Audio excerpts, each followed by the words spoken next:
तो आरजेडी की हार के बाद लालू यादव के परिवार में विवाद बढ़ गया है। रोहिणी आचार्य के आरोपों के बाद रागिनी, चंदा और राजलक्ष्मी पटना का घर छोड़कर दिल्ली पहुंच गई हैं। तीनों बहनें देर रात आरजेडी सांसद और अपनी बड़ी बहन मीसा भारती के घर पर रुकी। तो ये बता दें आपको, लालू परिवार के में तनाव जो है वो बढ़ा हुआ है। रोहिणी आचार्य के बाद अब बाकी तीन बहनें भी घर छोड़कर दिल्ली पहुंच चुकी हैं। मीसा भारती के घर बताया जा रहा है ये तीनों बहनें रुकी हुई हैं। आरोप जो है वो तेजस्वी पर लगे और दो नाम सामने निकल के आए। कहा गया कि मुझे मेरे परिवार से अलग कर दिया गया, मेरा मायका छुड़वा दिया गया। एक्स के जरिए ये पूरी लड़ाई सामने आ गई और देर रात बाकी तीनों बहनें जो हैं, रागिनी, चंदा, राजलक्ष्मी, वो भी दिल्ली पहुंच गई। अपनी बहन मीसा भारती के घर वो रात को रुकी। पहले रोहिणी ने आरोप लगाया कि उन्हें मारने के लिए चप्पल उठाया गया, फिर कहा कि उनकी जैसी बेटी किसी को ना मिले। रोते हुए रोहिणी यादव राबड़ी देवी के घर से निकली तो लालू यादव की तीन और बेटियां राजलक्ष्मी, रागिनी और चंदा भी पटना से दिल्ली के लिए रवाना हो गईं।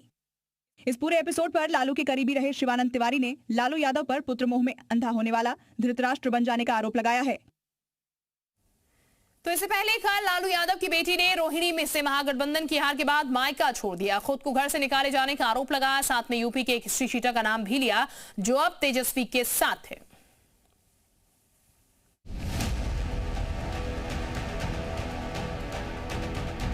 अब ये जाकर के आप संजय, रमेश, तेजस्वी यादव से पूछिए, मेरा कोई परिवार नहीं है। कभी लालू यादव की लाडली बेटी रही रोहिणी आचार्य अपने परिवार से नाता तोड़कर निकल गई, लेकिन जाते जाते एक नाम भूल गई जिसकी वजह से उन्हें मायके से निकाला गया। वो नाम है रमीज नेमत का। अब ये जाकर के आप संजय, रमेश, तेजस्वी यादव से पूछिए, मेरा कोई परिवार नहीं है। बिहार विधानसभा चुनाव में आरजेडी की करारी हार के बाद लालू परिवार में महाभारत हो गई और इस महाभारत के बीच पिता लालू यादव को अपनी किडनी देकर उनकी जान बचाने वाली रोहिणी आचार्य को घर से बेइज्जत होकर निकलना पड़ा। रोहिणी ने आरोप लगाया कि चुनाव की रणनीति बनाने के लिए तेजस्वी के साथ संजय यादव और रमीज नेमत रहे, लेकिन पार्टी की करारी हार हुई तो उसकी जिम्मेदारी किसी ने नहीं ली। उनकी आवाज उठाने पर उन्हें धमकी देकर घर से निकाल दिया गया। लेकिन मायके से निकलते निकलते जिस रमीज नेमत का रोहिणी ने नाम लिया, जरा उसके बारे में भी आप सुन लीजिए। ये रमीज नेमत यूपी के बलरामपुर से सपा के पूर्व सांसद रिजवान जहीर का दामाद है, जो फिलहाल हत्या के मामले में जमानत पर जेल से बाहर है। बलरामपुर की तुलसीपुर नगर पंचायत के चेयरमैन रहे फिरोज पप्पू की 4 जनवरी 2022 को गोलियों से भूनकर हत्या कर दी गई। हत्याकांड में रिजवान जहीर, उसकी बेटी जेबा और दामाद रमीज नेमत जेल भेजे गए। रमीज नेमत और जेबा रिजवान अभी जमानत पर हैं। रिजवान जहीर अभी भी ललितपुर जेल में बंद है। रमीज नेमत पर कौशाम्बी के कोखराज में भी हत्या का केस दर्ज है।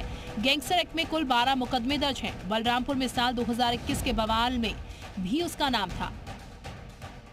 ये पूर्व सांसद रिजवान जहीर का दामाद है और बहुत बड़ा अपराधी है भाई। ये तो हमारे भाई के हत्या में जो है जेल में बंद था।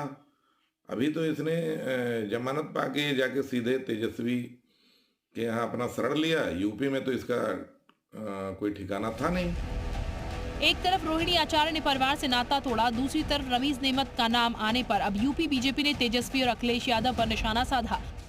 तेजस्वी यादव जिस तरह का बुरा बर्ताव अपने परिवार के साथ, अपनी बहन के साथ और अपने भाई के साथ कर रहे हैं, लग रहा है कि अखिलेश यादव जी के संगत का असर है, क्योंकि अखिलेश यादव जी भी अपने पिता और चाचा के साथ ऐसा ही बर्ताव किए थे। जो व्यक्ति अपने भाई और बहन, चाचा और पिता के साथ ऐसा कर सकता है, आप समझ सकते हैं कि वो समाज के साथ कितना बुरा बर्ताव करता होगा।